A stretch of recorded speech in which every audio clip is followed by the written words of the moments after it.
Hello students आज हम history के चैप्टर 1 का नेक्स्ट टॉपिक पढ़ेंगे जिसमें हम सोशल एंड पॉलिटिकल ग्रुप्स के बारे में पढ़ेंगे। ये सोशल एंड पॉलिटिकल ग्रुप्स जिसमें हम डिस्कस करेंगे कि जब हम हज़ार सालों की हिस्ट्री पढ़ते हैं यानी 750 से लेकर 1750 तक के जो टाइम पीरियड को हम जब स्टडी करते हैं तो उस टाइम पीरियड में जो हिस्टोरियंस थे ना उनके सामने बहुत सारे चैलेंजेस आते थे, बहुत सारी चुनौतियों का उनको सामना करना पड़ता था क्योंकि उस टाइम पे सोसाइटी में बहुत सारी डेवलपमेंट्स हो रही थी, बहुत सारे चेंजेस हो रहे थे। ये वही टाइम पीरियड था जब नई नई टेक्नोलॉजीज़ जो थी वो डेवलप हो रही थी, न्यू टेक्नोलॉजीज़ इस टाइम पे आ रही थी, जैसे कि जो पर्शियन व्हील था और इसके अलावा स्पिनिंग व्हील था और वीविंग के लिए यूज़ होता था। तो ये जो पर्शियन व्हील था इसको अर्घट भी कहा जाता था पर्शियन लैंग्वेज में।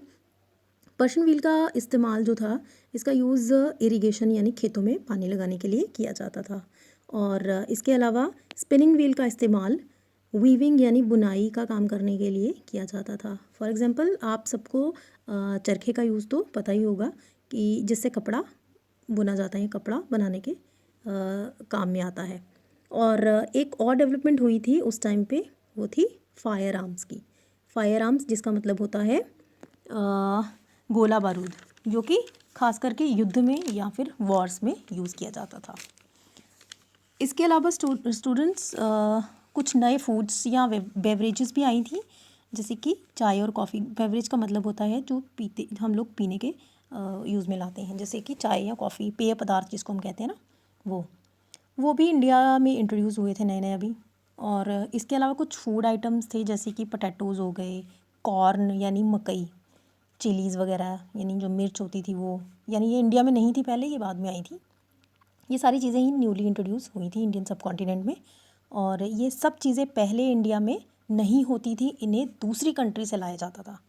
यानी इन सब इनोवेशंस को, टेक्नोलॉजीज़ को, क्रॉप्स को इंडिया में कौन लेके आया?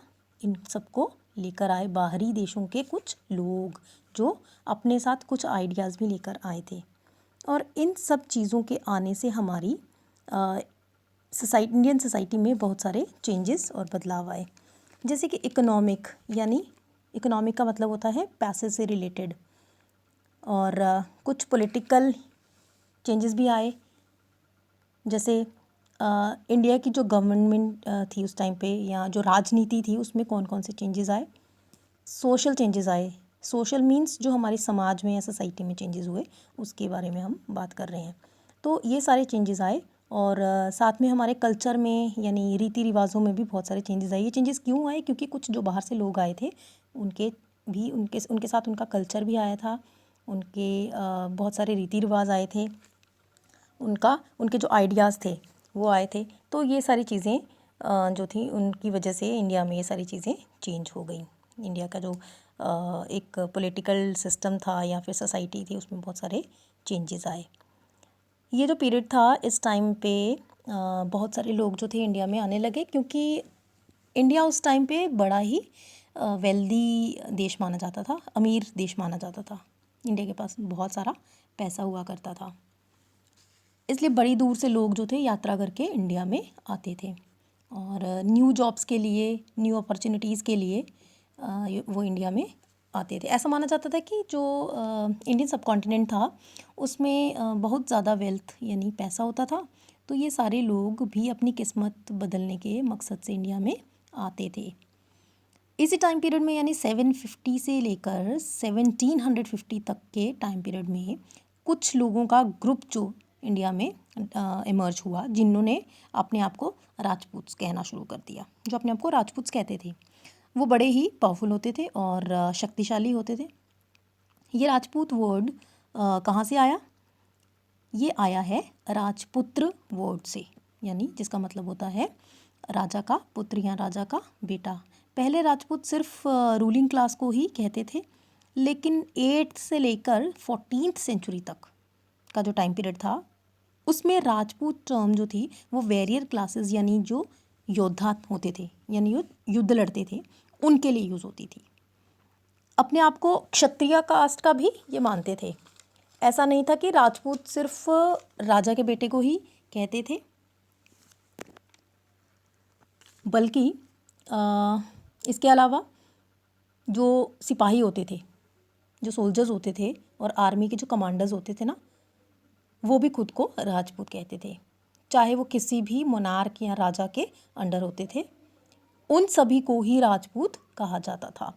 इस टाइम पे जो पोएट होते थे ना, वो इन सबको डिस्क्राइब करने के लिए, यानी इन राजपूत्स को डिस्क्राइब करने के लिए अलग अलग टर्म्स यूज़ करते थे, और उनके असीम साहस, यानी जो उनका वेलर था और जो उनकी लॉयल्टी वफादारी जो थी, और यानी वो कितने स्ट्रॉन्ग और लॉयल थे अपने राजा के लिए, राजा के प्रति, उन सबको बड़ी बड़ी पोम्स के थ्रू डिपिक्ट करते थे। यानी उनको पोम्स के थ्रू बताया जाता था कि वो कितने ज़्यादा शक्तिशाली हैं और कितने लॉयल हैं राजा के लिए।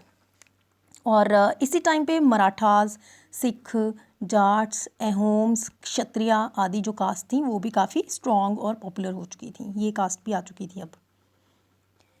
इस टाइम पीरियड के दौरान जो फॉरेस्ट होते थे ना, जंगल होते थे, उनको लार्ज स्केल पे काटा जाने लगा ताकि बड़े स्तर पे एग्रीकल्चर यानी खेती बाड़ी की जा सके और क्रॉप्स लगाई जा सकें, जिसका रिज़ल्ट ये हुआ कि जो लोग उन फॉरेस्ट में रहते थे ना, वो किसी दूसरी जगह पे माइग्रेट कर गए। यानी माइग्रेट का मतलब होता है एक जगह से दूसरी जगह पे जाना। क्यों जाना? ताकि उन्हें अच्छी नौकरी मिल सके, अच्छा खाने को मिल सके, अच्छा कमाने को मिल सके। तो वो माइग्रेट करने लगे और कहीं और जाकर रहने लगे। और इसके अलावा कुछ लोग जो थे उन्होंने लैंड पे टिल करना शुरू कर दिया। टिलिंग होता है ज़मीन पे खुदाई करना। क्यों खुदाई करना? ताकि वो उस पर फसल लगा सकें, और वो किसान बन गए।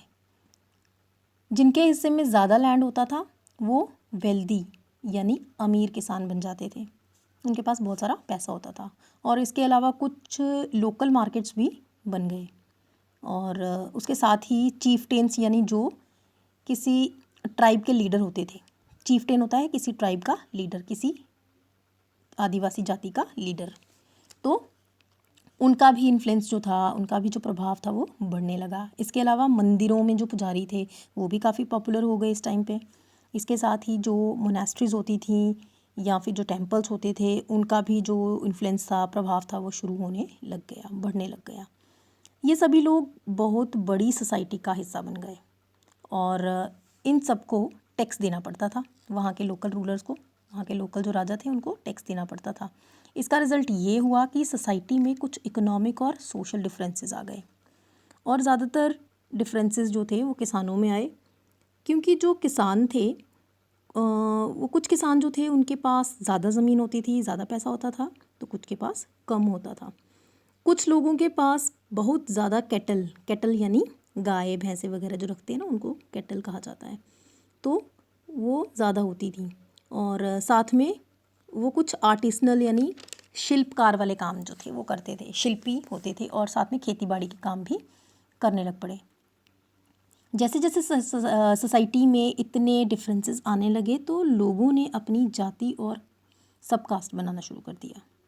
यानी जैसे जो लोहे की चीज़ें बनाते थे ना, उन्हें लोहार यानी ब्लैक स्मिथ कहा जाता था। जो लकड़ी का काम करते थे उन्हें बढ़ई यानी कारपेंटर कहा जाने लगा। और उसी के अकॉर्डिंग यानी उनके बैकग्राउंड और ऑक्यूपेशन मीन्स उनके काम के आधार पर उन्हें समाज में रैंक दिया जाने लगा। ये रैंक्स फिक्स्ड या परमानेंट नहीं होते थे, ये रैंक्स बहुत वेरी करते थे, डिफ़र करते थे।